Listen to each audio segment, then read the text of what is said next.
Читувана председателке на државата господја Силјанова Давкова, Ваши ексцеленции, амбасадори во нашата држава, господо министри,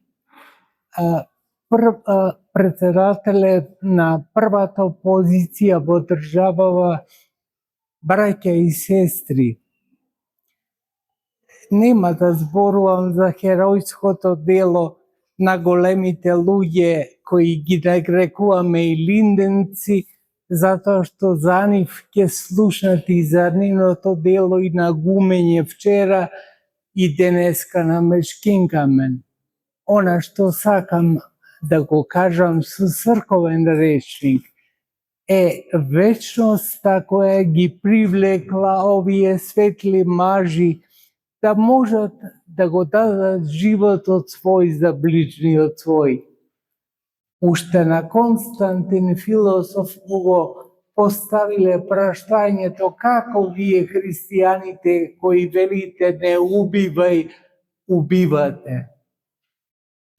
А свети Константин философ или свети Кирил, како денес го знаеме и го почитуваме, им рекол да, вистина е дека Светото писмо вели не убивај, ама има една друга заповест поголема од таа, вели нема поголемо од ова, животот свој да го дадеш за ближниот свој.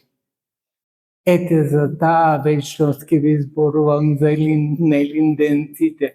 Тоа што ги привлекло, знаејќи дека ќе го дадат животот, да одат во неравна борба за ближниот свој.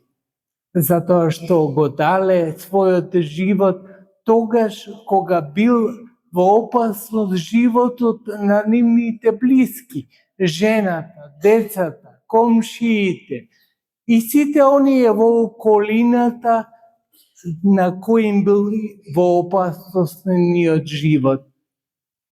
Тогаш таквиот човек ќе заслужува вечноста и со убиство. Убива не затоа што има желба другиот да го сотре, туку затоа што има желба да ги остави слободни наредните генерации. Тие наредни генерации сме ние.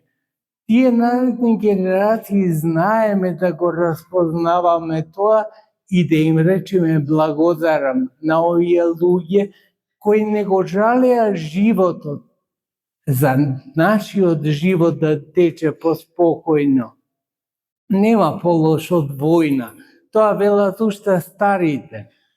Сме го учеле од повозрастните луѓе дека нема полошо нешто од војна. И глад да е, и тоа ќе помине. И помор и зараза да и тоа ќе помине. Ама ако е војна, остава ненадоместливи впечатоци, ненадоместливи губитоци. И затоа е потребно со големо расудување кога влегуваме во војна. Такво големо расудување имале овие луѓе, чии спомен го празнуваме.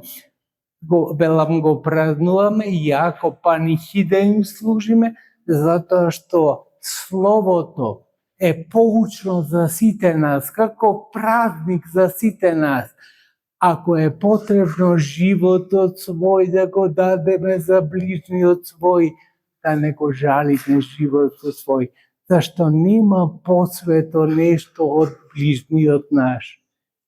Нека Господ им даде мирно и спокојно Царство Божјо. Нека живеат во наслада која може само Господ да ни ја пружи на сите нас. Не телесна, туку духовна наслада. Наслада која носи нови предизвици, нов живот, затоа и се вика. Милоста Божја да биде со сите вас, нека ве чува, нека ве храни во сите дни на вашиот живот. Да се здрави и